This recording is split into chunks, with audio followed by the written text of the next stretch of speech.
Arya college, new bus stand, Nilambur, Malappuram. Amrit Bharat railway സ്റ്റേഷനുകളുടെ ഉദ്ഘാടനം വെള്ളിയാഴ്ച പ്രധാനമന്ത്രി നടത്തും. അമൃത് ഭാരത് റെയിൽവേ സ്റ്റേഷൻ പദ്ധതിയിൽ ഉൾപ്പെടുത്തി നവീകരിച്ച നിലമ്പൂർ, തിരൂർ, പരപ്പനങ്ങാടി റെയിൽവേ സ്റ്റേഷനുകളാണ് വെള്ളിയാഴ്ച പ്രധാനമന്ത്രി നരേന്ദ്രമോദി ഉദ്ഘാടനം ചെയ്യുക. ഉച്ചയ്ക്ക് 2:30 നടക്കുന്ന ചടങ്ങിൽ ഓൺലൈനായി പ്രധാനമന്ത്രി പങ്കെടുക്കും. സ്റ്റേഷനുകളിൽ സ്ഥാപിക്കുന്ന സ്ക്രീനുകളിൽ ചടങ്ങ് കാണാവുന്ന സംവിധാനം ഒരുക്കിയിട്ടുണ്ട്. നിലമ്പൂർ റെയിൽവേ സ്റ്റേഷനിൽ 16.44 കോടി രൂപയുടെ നവീകരണ പ്രവർത്തനങ്ങളാണ് റെയിൽവേ നടത്തിയത്. തിരൂർ റെയിൽവേ സ്റ്റേഷനിൽ 26.55 കോടി രൂപയും പരപ്പനങ്ങാടിയിൽ 14.21 കോടി രൂപയുമാണ് നവീകരണത്തിനായി ചെലവിട്ടത്.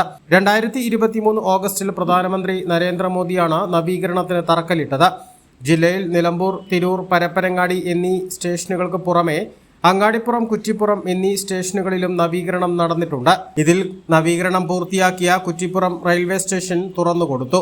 ശീതീകരിച്ച വിശ്രമമുറികൾ, പ്ലാറ്റ്ഫോം സൗകര്യങ്ങൾ, വൈദ്യുതീകരണം, ലിഫ്റ്റുകൾ, എസ്കലേറ്ററുകൾ, പാർക്കിംഗ് സൗകര്യങ്ങൾ എന്നിവയാണ് പദ്ധതിയിലൂടെ നടപ്പാക്കി വരുന്നത്. വിഷൻ, നിലമ്പൂർ. +2 ശേഷം 100% ജോലി ഉറപ്പാക്കുന്ന ഒരു കോഴ്സ് തിരയുകയല്ലേ നിങ്ങൾ? അങ്ങനെയാണെങ്കിൽ ഹെൽത്ത് കെയർ മേഖലയിലേക്ക് ഒരു നല്ല അവസരം ഇപ്പോൾ തുറന്നിരിക്കുന്നു. 20 വർഷത്തെ സേവന പാരമ്പര്യമുള്ള ആര്യ കോളേജിൽ പാരാമെഡിക്കൽ കോഴ്സുകളിലേക്ക് അഡ്മിഷൻ എടുക്കും.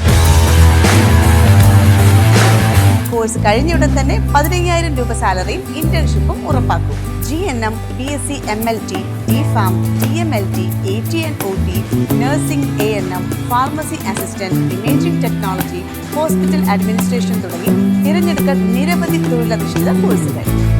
SSLC അല്ലെങ്കിൽ +2 കഴിഞ്ഞ് അപേക്ഷിക്കാം. കുറഞ്ഞ ഫീസിന്റെ മാസത്തവണകളിലും പഠിക്കാം. ഓൺലൈൻ ക്ലാസ് ഓപ്ഷനും ലഭ്യമാണ്. കോഴ്സ് പൂർത്തിയാക്കിയാൽ ട്രെയിനിങ് പ്ലസ് പ്ലേസ്മെന്റ് ലഭിക്കുന്ന രീതിയിലാണ് പ്രോഗ്രാം ഒരുക്കിയിരിക്കുന്നത്. ഹെൽത്ത് കെയർ ഫീൽഡിലേക്ക് ഒരു സെക്യൂർ ഫ്യൂച്ചർ ആഗ്രഹിക്കുന്നവർക്ക് ഇത് നല്ലൊരു തുടക്കമാവാം. സീറ്റ് ലിമിറ്റ് ആവുന്നതിന് മുമ്പ് ഇപ്പോൾ തന്നെ കോൺടാക്ട് ചെയ്യും.